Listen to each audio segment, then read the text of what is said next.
हमारा स्टूडेंट से मिलाते हैं, 2022 बैच का स्टूडेंट है अंजलि, ठीक है। उसका स्कोर था 12th में 446 नंबर, ठीक है। उससे मिलाते हैं क्या क्या फायदा है 12th का स्कोर बताएगी। आगे वाली बहुत लोग पहचानते हैं मेरे को, बहुत लोग यहाँ नहीं पता। मैं हिस्ट्री पढ़ाई करती हूँ यहीं पे। कृतिका इसी का वो मेरी सिस्टर है। मैं भी 12th यहीं से की, सर की पहली बैच की स्टूडेंट हूँ मैं यहाँ पे। हम लोग पहले बैच वाला स्टूडेंट, हमारी स्ट्रेंथ नहीं हमारी थी, हमारी 4-5 स्टूडेंट की स्ट्रेंथ थी। हमने 12th यहीं से पढ़ा है और सर ने बहुत एफर्ट से हम लोग को पढ़ाया है, बहुत सारा एफर्ट हमारे पीछे लगाए थे। हम लोग बहुत ज़्यादा हेवी संस्कारी सर से, बहुत कुछ सर से सीखा है। बहुत कुछ सीखने की चीज़ बाकी थी हमारे पास, लेकिन सर के पास टाइम नहीं था, हमारे पास भी उतना नहीं था। बहुत कुछ, लेकिन यहाँ तक मैंने 12th में जो कुछ भी सीखा है सर से सीखा है, बहुत कुछ। 12th की सिलेबस, 12th कैसे पढ़ना है, एक्चुअली सर भी छोड़ के चले भी गए थे हमको। 2 महीने से चले गए थे, हमारे 2 महीने की क्लासेस छूट गई थी 12th में।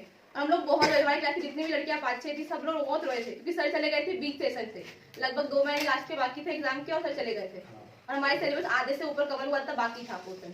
फिर भी हम लोग खुद से 2 महीने ऐसे रोए, 2-3 दिन। फिर क्या करते, सर गए तो हमको पढ़ना तो था, एग्जाम तो हमी को देना था, सर थोड़ी देने वाले हमारे बदले। तो एग्जाम सर के फिर हमने कुछ टाइम तक ट्राई किया, 10-15 दिन में खुद से पढ़ा घर पे, जो पढ़ना था बुक से, नॉलेज जो भी था हमारे पास, बुक, मोबाइल, इंटरनेट जितने भी थे, जहाँ से पढ़ सकते पढ़े हमने। फिर सर कुछ टाइम के वापस आए, हमने रिज्वाइन किया सर के पास। फिर हमने पढ़ाई वहाँ चालू की, वहाँ से जहाँ से बैक था कंटिन्यू किया, वहाँ से हमने कंटिन्यू ठीक था। लेकिन इंग्लिश हिंदी की प्रॉब्लम सबको आती है यहाँ पे, यहाँ क्लासेस नहीं है।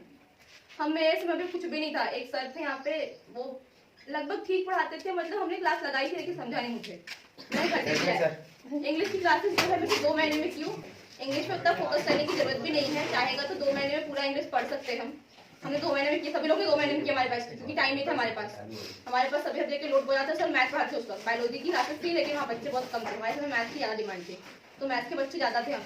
और ग्रामर पोर्शन ज़्यादा था, तो 60% ग्रामर आता है 12th के इंग्लिश में। मैं जब एग्जाम दी तो 60% ग्रामर थे, सिर्फ 40% बुक। अगर तुम पूरा बुक भी पढ़ते हो तो 40% मिलेंगे, सिर्फ 40%, जो कि काफ़ी नहीं होता अच्छे मार्क के लिए।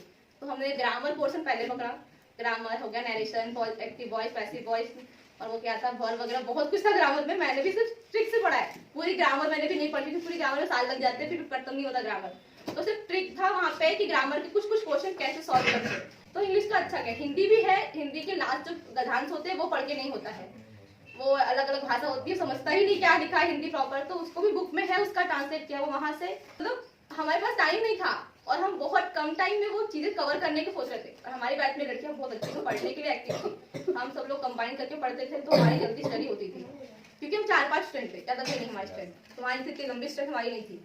सर को पता, उस तक सर ने पहली बैच स्टार्ट किए थे।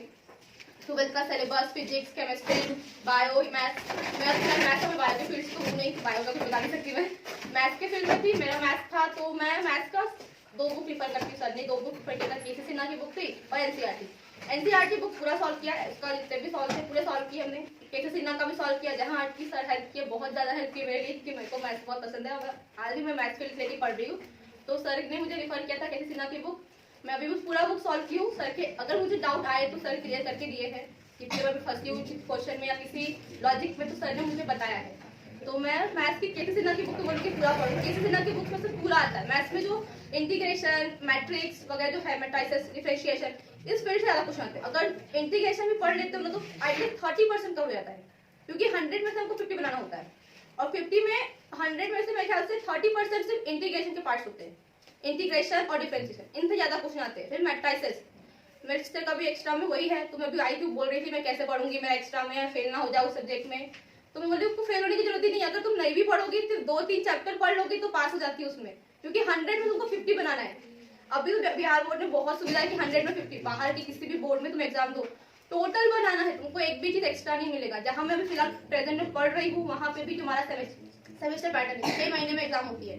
6 महीने भी कैसे, कॉलेज स्टार्ट होगी, मेरी कॉलेज स्टार्ट हुई अगस्त में, सितंबर, अक्टूबर, नवंबर में हमारा टेस्ट सीरीज चालू हुआ, नवंबर दिसंबर टेस्ट सीरीज चले और दिसंबर में पेपर हो गया। हमको टाइम मिला नहीं, मैं डायरेक्ट हिंदी मीडियम से इंग्लिश मीडियम में गई थी, दिसंबर में थी। और दिसंबर में जो एग्जाम चालू हुआ इतनी डर गई, क्योंकि फर्स्ट टाइम मैंने इंग्लिश में पेपर दे रही थी। वहाँ बेसिक पूरा हिंदी था, यहाँ से पूरी बेसिक हिंदी है। सर को पता हो, सर भी मेरे को हिंदी पढ़ाई, हिंदी इंग्लिश दोनों मिक्स पढ़ाई सर ने मुझे, तो कोई इतना इशू नहीं आया। मैथ्स का तो इशू नहीं था, बाकी और सब्जेक्ट में मुझे बहुत दिक्कत थी, क्योंकि मेरा बेसिक यहाँ का हिंदी था। वहाँ जो पढ़ाते थे पूरी इंग्लिश रहती थी, वो टीचर भी इंग्लिश में पढ़ाते थे, हिंदी का वहाँ यूज नहीं है। और यूज करते थे मराठी लैंग्वेज जो मुझे आती नहीं थी। तो मुझे समझना था इंग्लिश था, क्योंकि वो हिंदी पढ़ा नहीं सकती थी, वहाँ की लैंग्वेज है नहीं वो, तो इंग्लिश पढ़ा रहे थे, पूरी इंग्लिश में पढ़ी। लेकिन फिर भी उसी बीच में सर इंग्लिश पढ़ाया, मैं घर आके उसे हिंदी का कन्वर्ट की, समझी, फिर उसको इंग्लिश में कन्वर्ट, मैं हिंदी नहीं पढ़ी, वो कन्वर्ट करके से हिंदी में समझ के रखी थी, ट्रांसलेट उसको फिर इंग्लिश में की और फिर उसी फील्ड में पढ़ी। अब मुझे इंग्लिश प्रॉपर जमती है। अब मुझे हिंदी की बुक पढ़ने बोले तो मुझसे नहीं होता पढ़ी, क्योंकि हिंदी बहुत टफ लैंग्वेज। हिंदी अभी हम पढ़ लेते हैं, लेकिन बाद में जब इंग्लिश पढ़ लोगे ना तो हिंदी पढ़ने की इच्छा नहीं हो, क्योंकि हिंदी के नाम बहुत टेढ़े मेढ़े लिखे रहते हैं, इंग्लिश प्रॉपर सीधा लिखा रहता है। तो अभी से थोड़ा लोग इंग्लिश हिंदी मिक्स चलाओ। सर ने हमको पढ़ाए थे हिंदी इंग्लिश मिक्स पढ़ाया, शायद तुमको भी वही रिफर करते होंगे सभी हिंदी इंग्लिश का। तो फोकस करो कि तुम इंग्लिश के वर्ड याद रखो, हिंदी के वर्ड तुम भूल भी जाओगे तो प्रॉब्लम नहीं होगी, लेकिन इंग्लिश के वर्ड अगर याद रहेंगे ना तो, क्योंकि एग्जाम में क्वेश्चन दोनों आते हैं, हिंदी और इंग्लिश मिक्स आते हैं। तो मेरा मैथ्स तो मैंने सबसे, सर ने मुझे इंग्लिश में, क्योंकि मैथ्स के कम स्टूडेंट थे, सर बोले मैं इंग्लिश में पढ़ाऊंगा, हमने पूरा मैथ्स इंग्लिश में पढ़ाया। और एग्जाम में जब गई थी तो भी क्वेश्चन इंग्लिश में दोनों में थे, तो मैं इंग्लिश के क्वेश्चन देख के सॉल्व की, मुझे हिंदी के नाम भी नहीं मालूम थे। और अभी भी क्या होता है ना कि जब मैं वहां गई तो वहां भी इंग्लिश था, तो मैथ्स का तो जम गया, लेकिन फिजिक्स वगैरह में इंग्लिश के नाम मुझे याद नहीं थे, जो यहाँ तुम पढ़ते हो बहुत की में, वो क्या प्रकीर्णन वगैरह, मुझे वहाँ डिफ्रैक्शन मुझे पढ़ना पड़ा ना, तो पूरा कंफ्यूजन, इसमें ये नाम क्या है, इसमें वो नाम क्या है, बहुत कंफ्यूजन हुआ था मेरे साथ भी। लेकिन 6 महीने के अंदर मैंने कवर कर लिया। दिसंबर में पेपर हुआ तो मुझे बहुत डर लगा था कि मेरा बहुत खराब जाएगा, क्योंकि पहली बार मैंने इंग्लिश में पेपर लिखा था, कभी लाइफ में इंग्लिश में पेपर दिया ही नहीं मैंने, सिर्फ इंग्लिश का पेपर इंग्लिश में लिखते थे, वो भी यहाँ पे ढंग से चेक होती है कि पता नहीं मुझे इस बारे में, लेकिन वहाँ पे जब वहाँ पे स्ट्रिक्ट चेकिंग होती है हमारे कॉलेज में, तो मुझे लगा नहीं कि मैं पास हो पाऊंगी, मुझे लगा मेरे को बैकलॉग लगने वाला। एक बार वहाँ बैक लग जाता है तो फिर पूरी साल तो मेहनत कर लो, कुछ नहीं कर पाओगे, बैक के बाद बैक लगना ही है। इसलिए पहली बार मुझे कि मैं बैक नहीं, किसी तरीके से ग्रेस लग के पास हो जाए तो पास हो जाऊँ। इस वजह से मैंने ट्राई तो किया था, लेकिन मुझे डाउट था कि नहीं मैं पास नहीं होंगी। जब रिजल्ट निकला तो अच्छे मार्क्स से मैं पास हुई वहाँ पे, मतलब सर भी बोल रहे थे कि पहली बार जो हिंदी से इंग्लिश में कन्वर्ट की पढ़ी, तुम अच्छे नंबर थे, एवरेज में 3 बच्चों में से तीसरा नंबर मेरा था। आई गेस मैं थोड़ी हार्ड वर्किंग होती तो फिर पहला नंबर भी और होता, लेकिन मैं डर गई जो ना, इस वजह से नहीं होता। अभी से मैं तुमको रिफर करूंगी इंग्लिश हिंदी साथ में चलो, तुमको आगे भी हिंदी नहीं मिलेगा कहीं पढ़ने की, तुम पटना जाओ, दिल्ली जाओ, कहीं पे भी जाओ, इंग्लिश के अलावा तुम्हारी लाइफ ही नहीं हो, जो एडजस्ट नहीं करता वो हिंदी कोई तुमको पढ़ा के नहीं देगा, तुमको समझा देगा हिंदी में, लेकिन तुमको लिखना तो इंग्लिश ही पड़ेगा। डॉक्टर मेडिसिन हिंदी में लिख के देता है क्या? इंग्लिश में लिखता है ना, तो फिर इंग्लिश पढ़ना जरूरी है। कन्फर्म अपनी बहन को भी बोलती हूँ, ऐसा नहीं तुम लोग को बोलती हूँ, सबको बोलती हूँ मैं। मुझसे जो भी पूछता है कि अभी तुम क्या हिंदी कर रही हो, इंग्लिश कर रही, इंग्लिश पढ़ो जरूरी। सर हमको भी बोलते थे, मैं उसको बोलती सर हम इंग्लिश पढ़ेंगे तो एग्जाम में लिखी भी कैसे? सर मुझे बहुत बोले हैं कि इंग्लिश में पढ़ो अंजलि, आगे जाओगी तो लगेगा तुमको इंग्लिश। मैं बोलती सर अगर इंग्लिश में पढ़ लूंगी तो एग्जाम में लिखूंगी कैसे? अगर शायद सर की बात उस समय मानती तो मुझे इतनी मेहनत नहीं करनी पड़ती बीएससी में।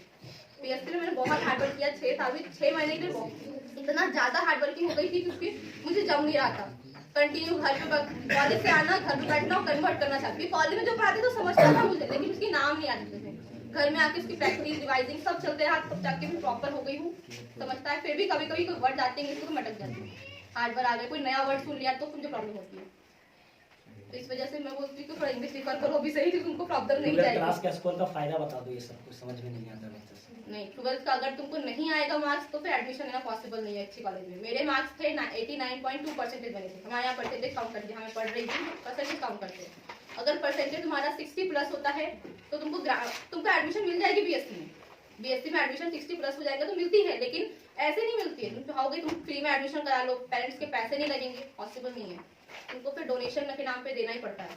डोनेशन वही बोलते हैं वहाँ बोलते हैं ग्राउंड ग्रांट्स में आते हैं। अगर तुम अप्लाई करते हो, तुम्हारा नाम लिस्ट में नहीं लगा, तुमसे ज्यादा परसेंटेज वाले बच्चे हैं, अगर परसेंटेज लिस्ट पे हो रही है तो, मैं यहाँ परसेंटेज लिस्ट पे लिख रही थी तो 95% से परसेंटेज निकला, सबसे हाईएस्ट परसेंट 95 का था। उसके बाद करते करते मेरा नंबर लगा, मेरे नंबर तक आया था। 80% तक के बच्चे आए थे जिनका बिना पैसे के एडमिशन हुआ, मतलब एडमिशन फी नहीं लगा, सिर्फ कॉलेज की फी लगी थी। और बाकी जितने बच्चे थे जो नॉन, जिनके मार्क्स कम थे, 80% के बिलो थे, उनके पैसे लगे 10,000 से ऊपर उनका एडमिशन चाहिए, वो हर साल लगेगा उनको, एक साल नहीं हर साल लगेगा। और हमारा सिर्फ 3,000 में काम हो जाता है, हमको सिर्फ कॉलेज के फी भरने पड़ते हैं और कुछ नहीं। तो तुम्हारा अगर मार्क्स कम आता है, परसेंटेज कम बनेंगे तो अच्छे कॉलेज में एडमिशन लेना तो पॉसिबल नहीं। अगर लेते भी हो तो डोनेशन बहुत सकता है, उतने पैसे लगाने के रेडी हो गए तभी एडमिशन होगा, पॉसिबल नहीं तुम्हारे तुमको उस फील्ड में एडमिशन लेना। क्योंकि मेरे मार्क्स इतने नहीं थे, मुझे 90 और मिलते तो शायद मैं कोई और बड़ी कॉलेज में एडमिशन लेती, लेकिन मेरे परसेंटेज इतने ही बने थे, फिर भी 89 पॉइंट थे, लेकिन पॉइंट भी रह गई तकलीफ में। थोड़ा सा अच्छे होते तो शायद अच्छी जगह पे और अच्छे लेवल पे एडमिशन लेती। 4 नंबर से शुरू किया, 4 नंबर से रहेगा था मुफ्ती का। प्रॉपर है कि तुमको भी सर गाइडेंस करना, सर है तुम्हारे पास कर देने के लिए। अभी तो सर यहाँ प्रॉपर है हमारे, तुम्हें सर उतने नहीं सर बोल रहे थे पढ़ाएंगे छोड़ देंगे, लेकिन अभी तुम लोग वो तुमको पढ़ा रहे हैं तो सर से गाइडेंस तो अच्छा है कि आगे फील्ड में अच्छा करो।